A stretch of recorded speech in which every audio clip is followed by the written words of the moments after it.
अस्सलामुअलैकुम my sister's. आप जो भी काम कर रही हो दुनिया में, ज़िंदगी में, यानी अपनी लाइफ में, डेली लाइफ में आप जो भी काम करती हो वो अपनी, अगर आपकी शादी नहीं हुई तो अपने बाप से इजाज़त लेके करे।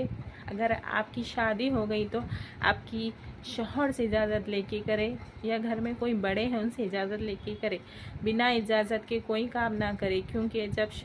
बीवी बिना शौहर की इजाज़त के घर से बाहर पाँव रखती है तो शयातीन उसके ऊपर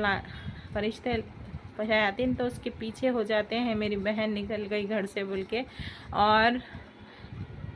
फरिश्ते उस पर लानत करते हैं जब तक वो घर से बाहर जाकर अंदर घर तक आए तक लानत करते हैं। इसीलिए जो भी काम करें, चाहे आप कमाना चाह रही हो, चाहे आप कहीं शॉपिंग के लिए जा रही हो, चाहे मम्मी के पास भी क्यों ना जा रही हो, आप आपकी मम्मी के पास भी क्यों ना जा रही हो, लेकिन शौहर की इजाज़त लिए बगैर मत जाए, क्योंकि